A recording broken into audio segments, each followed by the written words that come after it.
please stand clear. We are now departing.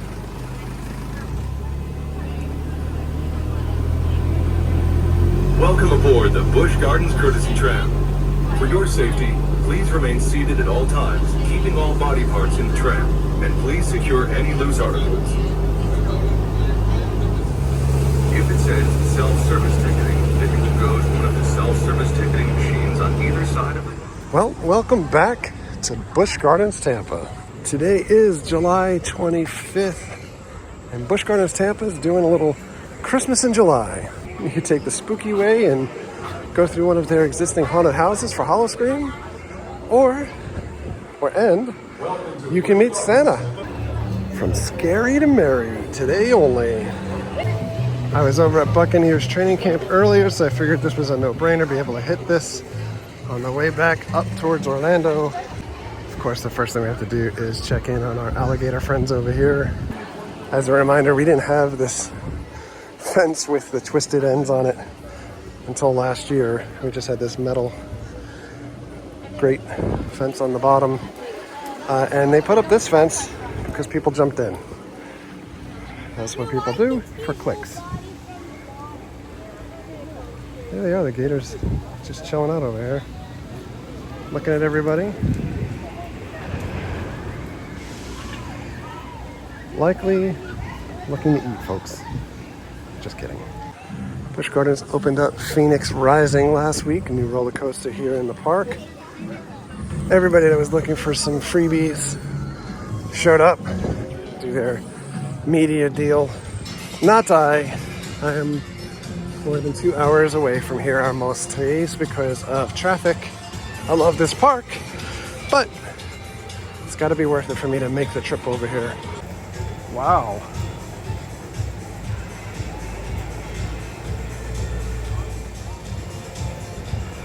Cheetah is looking for some shade or some way to cool down. And here we go. Stranglewood Estate. Howl-O-Scream is back this year. It is the 25th anniversary of Howl-O-Scream overall for Busch Parks. To celebrate 25 years, Busch Gardens Howl-O-Scream, 1 new haunted house, 4 returning houses. Also, 5 new scare zones and 3 returning scare zones. This has been one of the better Howl-O-Scream haunted houses year over year, although I will say I really enjoyed when this location was used for the zombies that you used to shoot with the laser guns. Well, they do have some Howl-O-Scream merchandise out here and some Christmas stuff. I love it. Chocolate and peanut butter. Here's a better look at the merch. Well, not specifically this. Or this. But this is fun. But there's all of this cool stuff, including rock candy that I'm hoping was not left over from last year. Interestingly enough, unlike HHN or Halloween Horror Nights at Universal, the houses at the Busch Park stay up the entire year. So there's really not much for them to do to bring it back to life for like a day or two.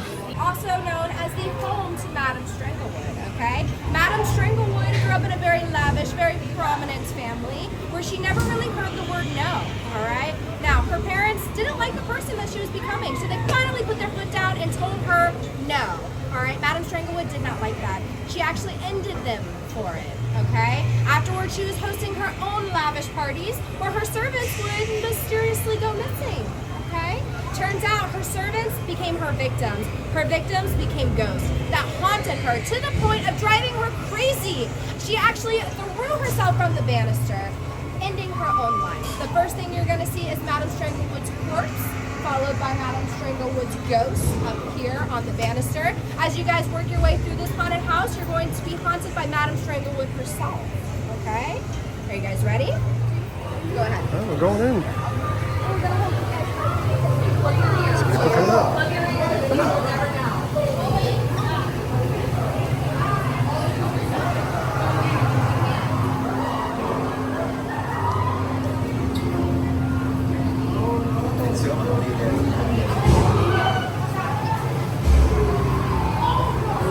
Oh, you can see somebody's trigger. For the most part, Howl-O-Scream houses, no triggers and just people yelling.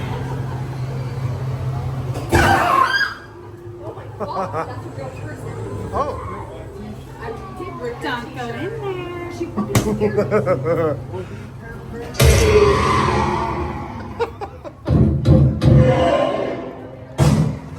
He's awesome.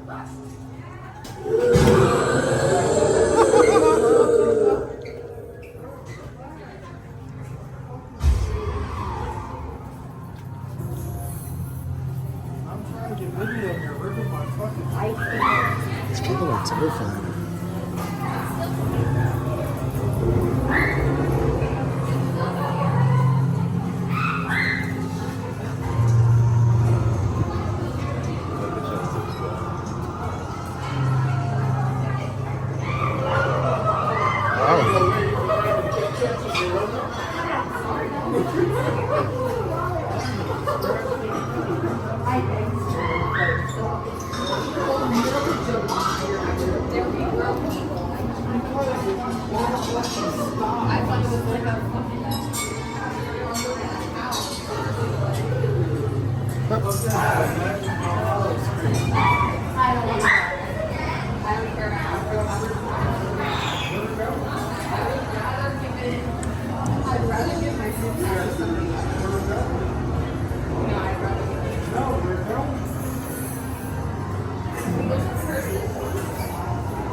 Wow.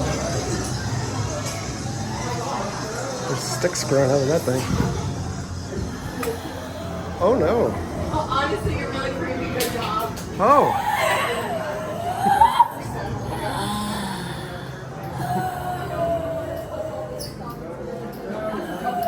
Oh hey.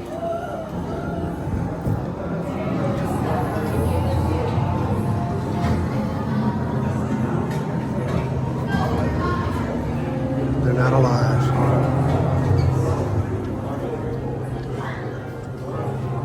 Oh.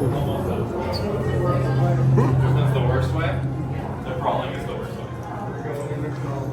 way. You also have a straight way as well. Why? I'm sorry. I hate the crawl. Hate the crawl? Yeah.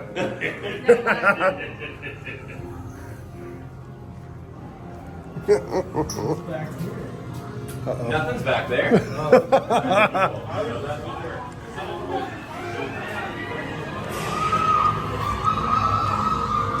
Oh.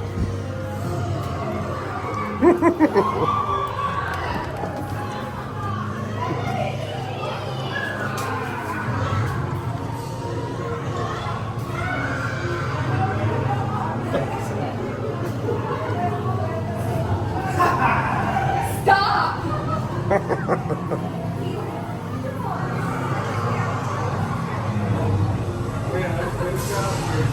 What?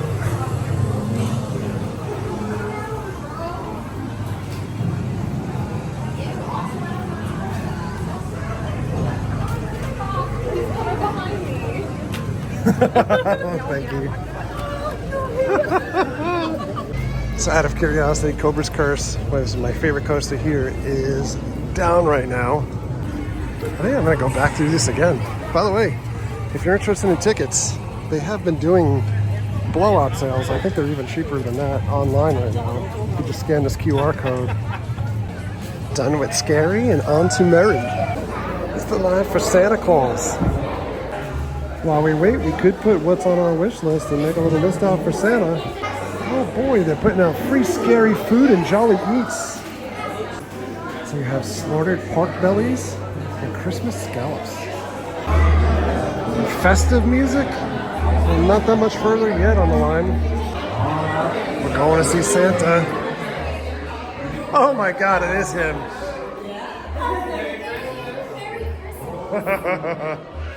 Oh boy. Is it that long? Oh, you have more fans than you can imagine. During the summertime. So Well, they love to come visit during the summer. yeah, I mean, people, they love Santa. I'm hoping that, maybe this year I'm going to try to be extra nice the last half of the year, and maybe a mongoose bite. Very nice the first half of the year. Maybe a mongoose bite. Maybe a Buccaneers NFC championship. See what we can do. Yeah, you can influence things a little bit. Oh, it's a little scary and a little Scary Mary. Very fitting for today. Yeah, I was doing it. So did you go over and see the house over there? I did. Didn't? Did you go see the house? They won't let me. Oh, I think They're afraid I'm going to go through and say naughty, naughty, naughty. that would be amazing. Well, if you can't bring the bike, hopefully he brings the Buccaneers their championship. That's a big fan. Should we go through this one more time? One more time. Number 8. Here we go.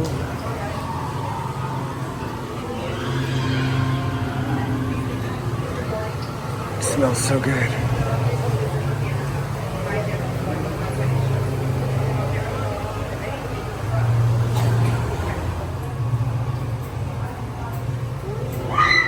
There's a rat.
There was an actor back there, but they were waiting for someone else to scare.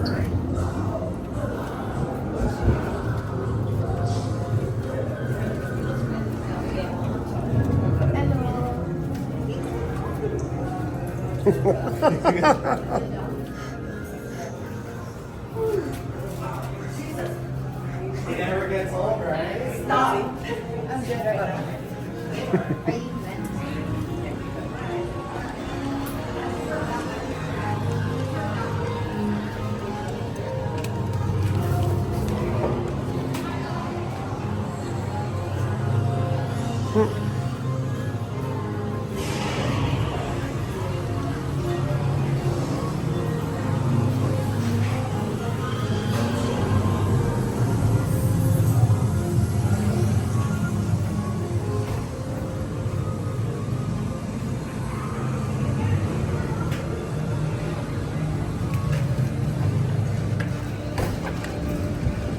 All right, so that was 3 times for me. The first time was the best.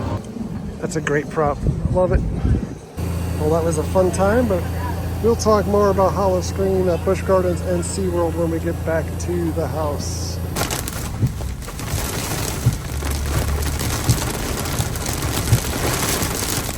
All right, back home from Busch Gardens, Tampa, and the Scary to Mary event. Actually, a lot of fun. I can't complain about it, other than the line for Santa was just ridiculous. I spent like maybe more than an hour in line to meet up with Santa, but I thought it was a really fun experience and well worth the time. I did want to get on the new ride while I was there, Phoenix Rising, but just time wasn't on my side. We needed to rush over to the movies because we had pre-bought tickets already for Deadpool vs. Wolverine, which was amazing, but it's a tale for a different day. I did want to talk a little bit more about Howl-O-Scream, both at Busch Gardens and SeaWorld, and just overall a little bit. The house that we went through yesterday, Stranglewood Estate, that house has been there, I think, for either 3 years already. I don't think it was there for 4. a really bad historian of the Busch Garden and the Howl-O-Scream houses because things tend to blend together. And the way that the Howl-O-Scream programs work generally year over year is that they just reuse the same houses a lot of times. And normally we'll get like a one new house or two new houses and kind of play around with the scare zones and things like that. And that's really what I wanted to talk about. So with Howl-O-Scream in Busch Gardens this year, there's 5 houses, but only one is brand new. The one brand new house is taking over where the residence was in former years. The residence started out as this really kind of satanic-y type house and then moved over to like Christmas was taking place at that house with like a really nasty or sarcastic Santa Claus character in the house. That house was wonderful the last couple of years, but they're redoing it again this year to do like an Alice in Wonderland house called Shadows of Wonderland, which I guess I'm fine with the retheming. You find a lot of these haunts in the theme parks, they just kind of like borrow the themes from each other and do things over again. And Alice in Wonderland is always kind of a hit. I want to say the last time that there was kind of an Alice in Wonderland-y type of house that I can remember locally was at Halloween Horror Nights. I don't know if it was like 22 or 23 or somewhere in that range, where it was like this trippy 3D house that you wore the 3D glasses on, and it was in the former Shrek theater building. But in any event, they're taking out the residents, they're putting in Shadows of Wonderland, and then we're kind of just stuck with 4 returning houses again, right? So if you go to these events year over year, you're pretty much seeing the same thing year over year, and sometimes they're retooled, and sometimes they say they're retooled, but you're really kind of hunting to figure out like what might be different. The one that's coming back that I think is really good is D.H. Bagham's Circus of Fear. That was a brand new house last year based off of like a circus theme. I loved that house last year. I had a really good run through it. I know others were hit and miss type of experiences. Like I said, Stranglewood is back. The other house that's back this year is the Forgotten Uprising, and I think this might be the 3rd or 4th year for the Forgotten House also. That's kind of like the sexy vampire house, S&M type stuff taking place. I don't like that house, by the way. So it's back over towards like the log flume ride, and that house just never worked for me, and it's also very thin on actors and stuff too. The Witch of the Woods is back, and the Witch of the Woods, I know that they do that here, and they also do it in Williamsburg. The Witch of the Woods here, I think, from what I've seen and compared with Williamsburg, I think it's better here. It does take you through like this wooded path and things, kind of creepy things to see and so forth, and bungees and things like that. It's a good house, but again, that one's been there for 3 years or more at this point. That's kind of it for the houses. And when you get to like scare zones, they do have a bunch of new scare zones, and I will say like the one thing that I really enjoy about Howl-O-Scream, maybe even more so than Halloween Horror Nights, is that the scare zones are generally scarier, right? Like Halloween Horror Nights, I think, started out with people being scared, and it became a little bit more toned down and more picture friendly type thing. But I do want to point out also that Howl-O-Scream this year overall as an event, it's celebrating 25 years. So for 25 years, you'd expect that maybe they would do something really spectacular house-wise or something to be able to promote the fact that it's 25 years anniversary. Like, go back to Halloween Horror Nights when they had their 25th anniversary. It had probably the best house that they've ever had before 25 years, where it just had sections in it of all of the greatest hits up to that point, including all of the icons within that house. But instead, at Howl-O-Scream Busch Gardens, we've got scare zones. I am going to read a little bit off this with the tablet, but Terror Through Time, which is 25 years of Howl-O-Scream nightmares coming to life. I think it was like the 20th anniversary for Howl-O-Scream that at Busch Gardens. They had like a celebration, but they had the icons outside the park instead of inside the park. And Scarlet, and you know, if you're familiar with the lore of Howl-O-Scream, Scarlet, the kind of the witch, was like literally outside, as far as like a scare zone leading into the park, and they had like the other characters out there and stuff too. So I'm hoping that this time, if they're doing this as a scare zone and it's inside the park, it's really kind of on a grand scale. Although knowing the way that the scale normally tips, it doesn't have a lot of promise. The next new scare zone is Tree Lot Massacre, which is Evergreen Acres, Christmas Tree Farm, Hiding a Dark Secret, Christmas Eve. So you're getting a Christmas zone instead of the house being in there this year for Tampa Howl-O-Scream. You're getting a zone, which sounds marvelous. I love Christmas and Halloween mixed together. Give me that all day long. The next zone is Sawgrass Slaughter, The Legend of the Skunk Ape. So basically Bigfoot or Yeti in a scare zone. We just had Yetis for like 3 out of the last 5 or so years at Halloween Horror Nights in houses. It'll be great to get that in scare zone. I'm honestly curious like what they could do for costumes and stuff for that, because it sounds pretty ambitious. Little Nightmares Trick or Treat, which is a group of children vanished on Halloween. It sounds very trick-or-treatish, but more so for the last couple of years, Howl-O-Scream Tampa also had a very similar zone, which like doors that were, as you walk through over towards like the Sesame Street area, I think they had doors set up with like kids pretending to knock on the doors and go trick-or-treating and stuff like that. So it sounds very similar. And the last new one is Ragnar's Wrath, the icy winds of Niflheim hell as you approach a charred Viking longhouse, its stench of death, a prelude to the horrors within. So Viking-y scare zone, I guess, could be interesting. Then we have Raven's Mill returning, which is like the scarecrows and things like that.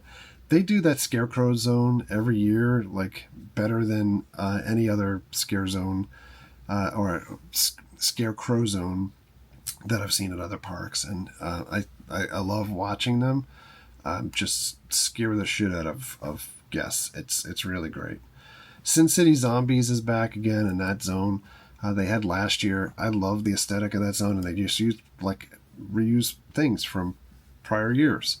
But they had like zombie Elvis in there, which was great, and some other like really fun, kitschy type things. Very small zone. And then they have Beyond the Veil coming back also, but they're okay.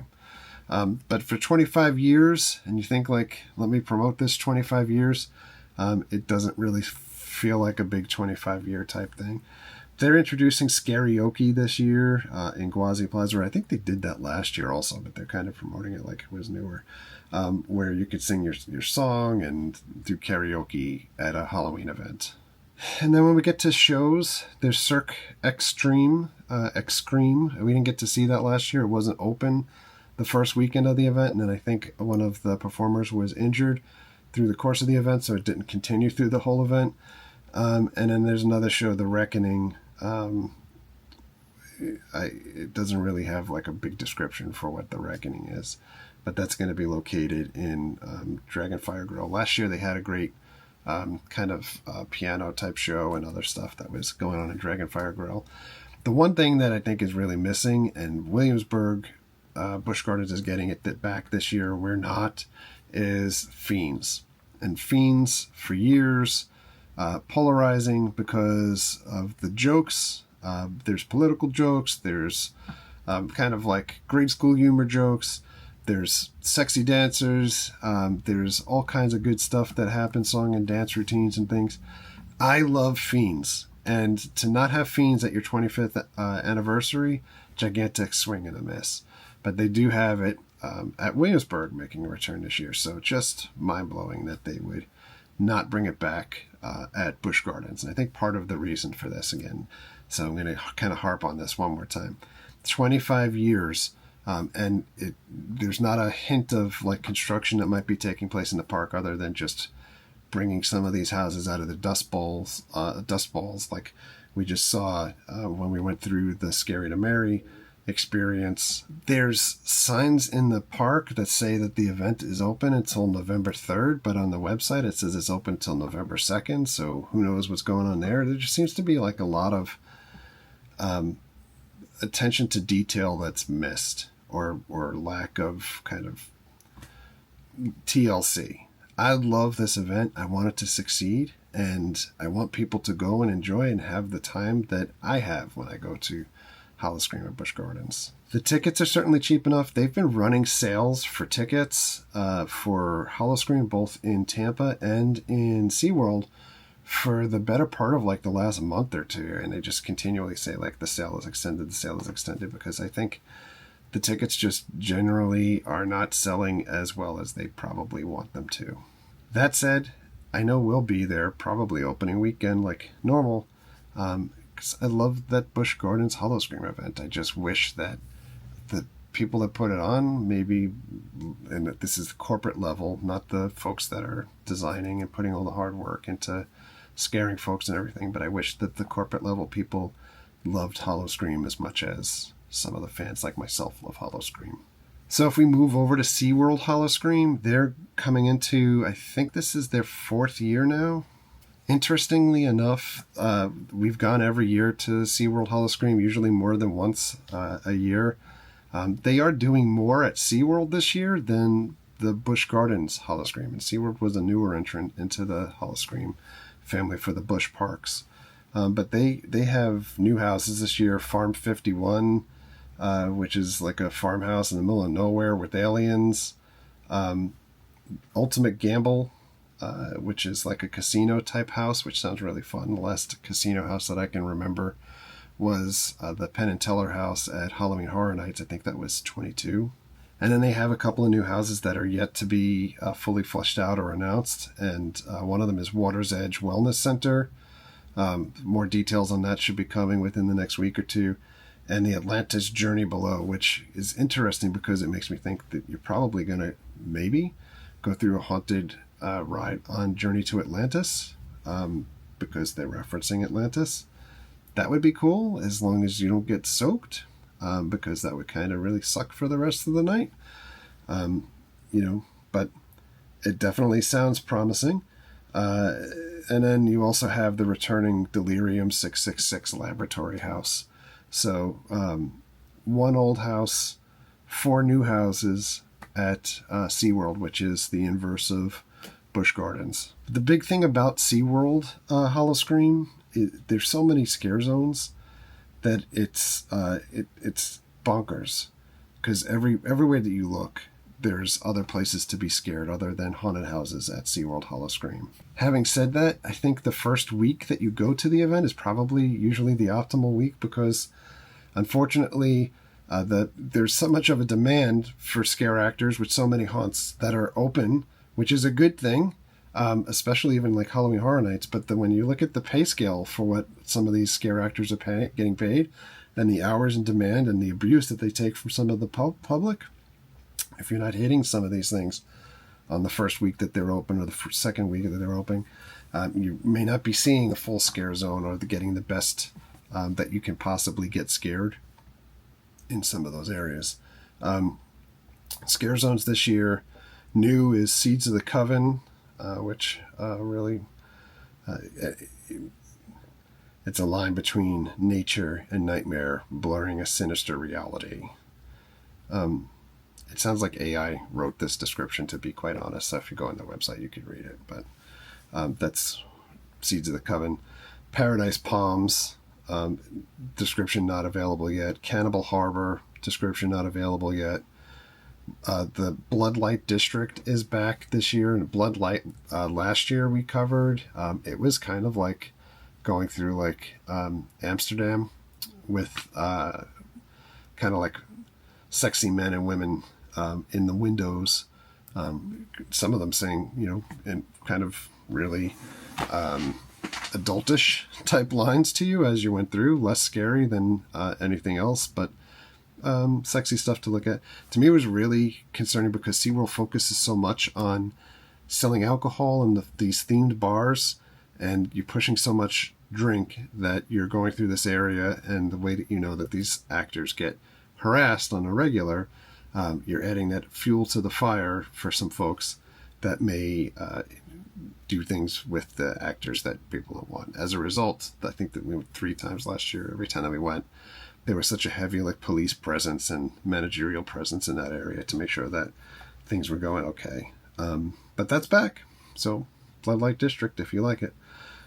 Toxic Turmoil is returning. Toxic Catastrophe. Terrors of the Deep is back. And the Carnival Pier. So kind of over by the Surf Coaster area, they have their whole like carnival type thing happening with clowns and barkers and things like that.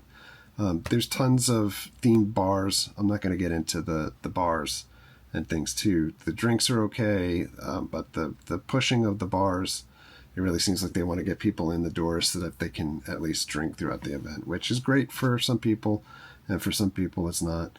They have roller coasters open at night, both Busch Gardens and SeaWorld. The songs that are, or the shows that they have going on again, Monster Stomp is back yet one more time, and Monster Stomp is a favorite of some folks, and it is played out for some folks. I am in that second camp. I like that show. I'm just tired of seeing that show. It does not change one iota year over year. So if they were evolving that show, it would be great.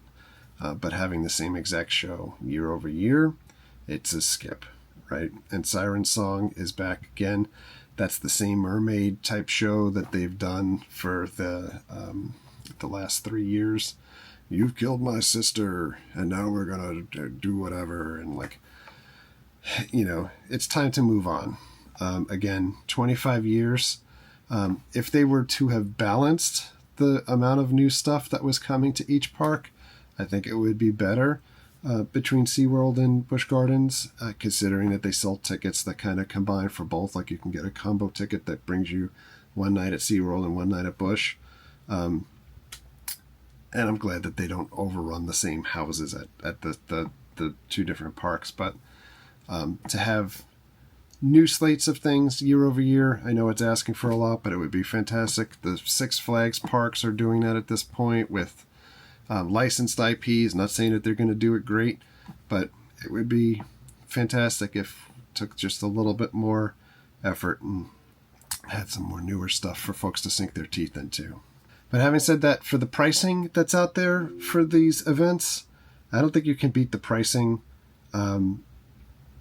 It's like, I think it's like $35 a night without express tickets for most of the Howl-O-Scream events, which to me, that's a wonderful price point.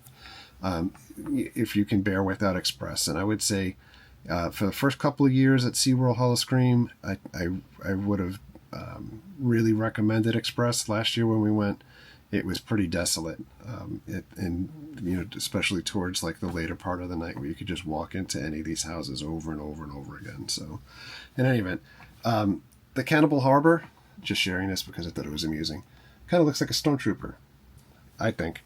Anyway, I am looking forward to Halloween goodness. It is just hard to believe that Halloween goodness is here, and I'm trying to balance that excitement with, you know, how much of the same stuff do we do over and over and over again and just repeat versus having new experiences. And I'm glad that like HHN, new experience every year. Netherworld, new experience every year. I would love to see more new and less of the same retread. So we're a month away from all of this goodness kicking off, and you know, we'll be back at it. So thanks a lot for coming along. Thank you very much for all of your likes, comments, and subscriptions. Treat others the way you want to be treated. Have a great day. We'll see you guys.